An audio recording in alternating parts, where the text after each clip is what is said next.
Animal kingdom में अक्सर ऐसी घटनाएं देखने को मिलती हैं जिसके बारे में कल्पना करना भी मुश्किल है। कुछ साल पहले सैम डेविस नाम के एक फोटोग्राफर ने उड़ते हुए हेरॉन बर्ड की तस्वीर ली थी। बगुला को ही हेरॉन बर्ड कहते हैं। इस बर्ड के पेट में से एक स्नेक ईल लटक रही थी और मजे की बात तो ये थी कि वो ईल असल में जिंदा थी। इस ईल का हेरॉन बर्ड ने पानी में से शिकार किया होगा और वो उसे खाने के बाद हवा में लेकर उड़ गई होगी, लेकिन फिर ये ईल उसका पेट फाड़कर बाहर कैसे निकल आई, यही तो एनिमल किंगडम की खास बात है। ऐसे कई एग्जाम्पल्स एनिमल किंगडम में मौजूद हैं जहां पर एक प्रे खुद को बचाने के लिए प्रीडेटर का भोजन बनने के बाद भी बच निकलने की कोशिश करते हैं। एक स्नेक ईल को जब भी कोई शिकारी अपना भोजन बनाता है तो वो सीधे उसके पेट में पहुंच जाती है। ऐसे में ईल को शिकारी चबा नहीं पाता और वो पेट में भी जीवित रहती है। स्नेक ईल की पूंछ एक डिगिंग टूल की तरह काम करती है। ईल अपनी पूंछ की मदद से शिकारी के पेट में छेद करना शुरू कर देती है और फिर उस होल से बाहर निकलने की कोशिश में जुट जाती है। हेरॉन बर्ड के पेट में जो ईल लटकती हुई नजर आ रही थी वो इसी वजह से नजर आ रही थी। ईल अपनी जान बचाने के लिए पेट से बाहर निकलने की कोशिश कर रही थी। पेट में पहुंचने के बाद ईल को डाइजेस्टिव प्रोसेस शुरू होने से पहले ही होल करने का काम शुरू करना होता है। कई बार ईल किसी मछली या अन्य शिकारी जानवर के रिब केज वाले हिस्से में फंस जाती है, जहां से उसका बाहर निकल पाना मुश्किल हो जाता है और वो उस रिब केज वाले हिस्से में ही अपना दम तोड़ देती है। अक्सर ऐसा देखा गया है कि जब भी कोई मछुआरा बड़ी मछली पकड़ता है तो उसके पेट में स्नेक ईल मौजूद होती है। कई बार तो एक फिश के पेट में कई स्नेक ईल्स भी पाई जा चुकी हैं। स्नेक ईल के पास रिब से बाहर निकलने का कोई तोड़ नहीं है, लेकिन क्रैब्स के पास मछली के पेट से बाहर आने का तरीका होता है। क्रैब्स अपने शार्प पिंसर्स की मदद से पेट फाड़कर बाहर आ जाते हैं। मछली की त्वचा या फिर रिब्स कितनी ही मोटी क्यों ना हो, केकड़े के चिमटों के आगे सब कुछ कमजोर नजर आता है। मछलियों के अलावा शार्क्स भी कई बार अपने शिकार को हजम नहीं कर पाती हैं। अप्रैल 2017 में मालदीव्स के किनारे लेमन शार्क पाई गई थी, जिसके मुंह में पफर फिश फंसी हुई थी। पफर फिश पर जब भी कोई शार्क अटैक करती है और अपने मुंह में दबोचती है तो पफर फिश अचानक फूलना ही शुरू कर देती है। इसका साइज कई गुना बढ़ जाता है और पफर फिश के ऊपर कांटे भी बने होते हैं।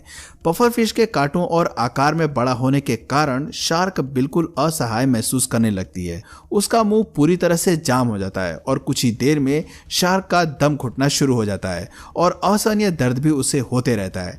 धीरे धीरे शार्क की मौत हो जाती है, लेकिन शार्क के साथ साथ पफर फिश भी उसके मुंह में ही फंसकर अपनी जान गंवा देती है। शार्क को इस बात की जानकारी नहीं होती कि वो जिस मछली पर अटैक कर रही है वो अचानक से साइज में बड़ी होना शुरू हो जाएगी। वहीं दूसरी ओर एनिमल किंगडम में कुछ ऐसे जानवर भी होते हैं जिन्हें ये पता नहीं चल पाता कि उन्हें कितने बड़े साइज के जानवर को अपना शिकार बनाना है। कई बार जरूरत से अधिक बड़े शिकार को भी वे अपना शिकार बना लेते हैं और उन्हें ये गलती बहुत महंगी पड़ जाती है। बर्मीज पाइथन इसका एक अच्छा उदाहरण है। एक बार एक किसान अपनी गाय को ढूंढ रहा था कि तभी उसकी नजर एक सांप पर पड़ी और सांप अपने साइज के मुकाबले काफी ज्यादा चौड़ा और फैला हुआ नजर आ रहा था और उसकी गाय उसके आसपास कहीं नजर नहीं आ रही थी।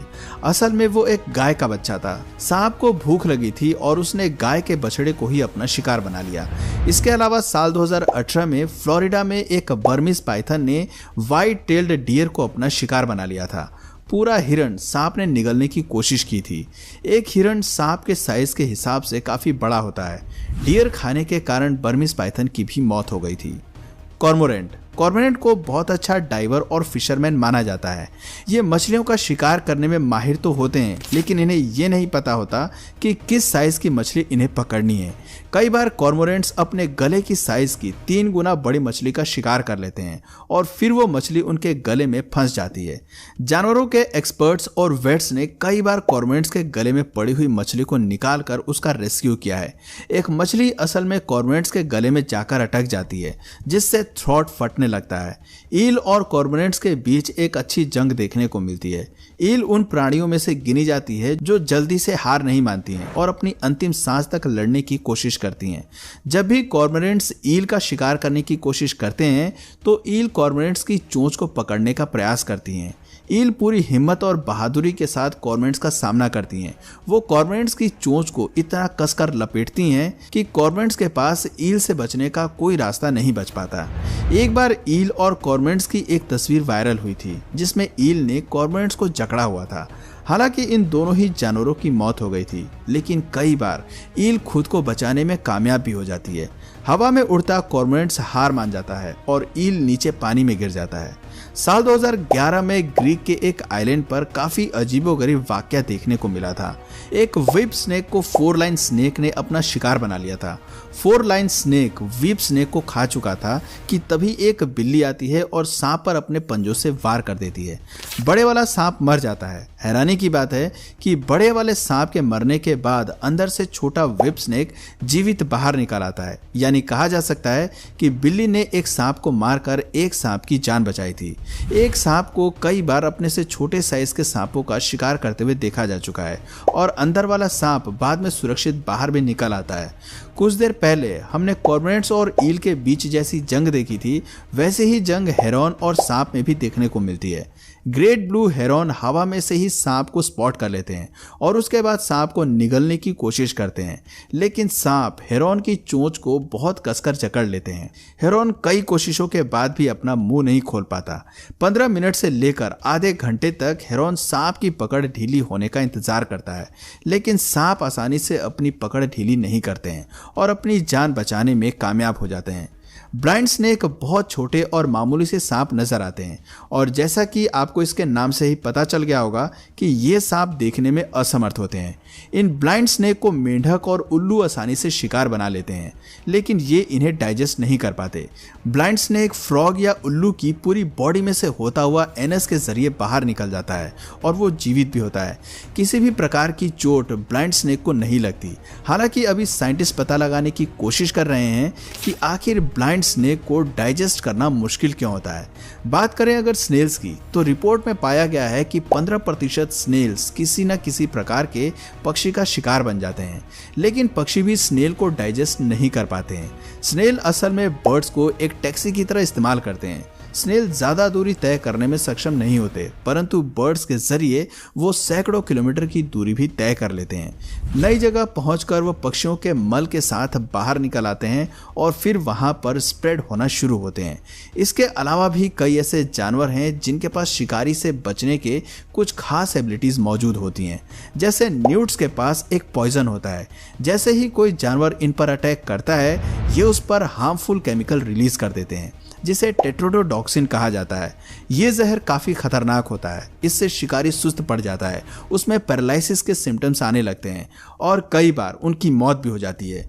यहाँ तक कि न्यूट्स का जहर इंसानों के लिए भी घातक होता है। सन 1789 में एक इंसान की मौत भी न्यूट्स के जहर के कारण ही हुई थी। तो दोस्तों, ये तो हुई जानवरों की बात। क्या कोई इंसान भी किसी जानवर के पेट से बाहर आने में सक्षम है? यदि कोई जानवर किसी इंसान पर अटैक कर दे या उसे निगल ले तो इंसान के बचने के कितने चांस होते हैं? एनाकोंडा यदि किसी इंसान को खा ले तो इंसान का बचना नामुमकिन होता है। मगरमच्छ तो पहले इंसान को काटते हैं, उसके चिथड़े करते हैं और फिर खाते हैं। लेकिन क्या ब्लू व्हेल जैसे जानवर के पेट से इंसान बाहर आ सकता है? वैसे तो ब्लू व्हेल एक तरबूज से ज्यादा बड़े साइज के जीवों को खा नहीं पाती। हालांकि स्पर्म व्हेल इंसान को अपना शिकार बना सकते हैं। स्पर्म व्हेल्स पहले इंसान को खाएगी, उसके पेट में पहुंचने के बाद इंसान का चूरा होना शुरू हो जाएगा और इंसान को वहां कोई ऑक्सीजन नहीं मिलेगी तो कुछ ही मिनटों में उसकी मौत भी हो जाएगी। आपको जानकर हैरानी होगी कि एक बार मैसाचुसेट्स में माइकल पैकर्ड नाम का शख्स व्हेल के पेट से बाहर आने में कामयाब हो पाया था। व्हेल ने खुद ही अपने मुंह से माइकल को बाहर फेंक दिया था। उसे कुछ चोटें आई थी, लेकिन वो जीवित बच गया था। तो दोस्तों, क्या इंसान किसी दूसरे जानवर के पेट से बाहर निकलकर जीवित रह सकता है या नहीं? नीचे कमेंट करके जरूर बताइए। और अगर इस वीडियो से आपको कुछ नया जानने या सीखने को मिला या फिर इंटरेस्टिंग लगा तो प्लीज इस वीडियो को एक लाइक करके अपने फ्रेंड्स और फैमिली में इसे जरूर शेयर करें। और यदि आप इस चैनल पर नए हैं तो प्लीज इस चैनल को सब्सक्राइब करके बेल नोटिफिकेशन आइकन को ऑन कर लीजिए ताकि हमारे आने वाले वीडियोज आप मिस ना करें। मिलते हैं फिर किसी वीडियो में नए टॉपिक के साथ। तब तक के लिए नमस्कार।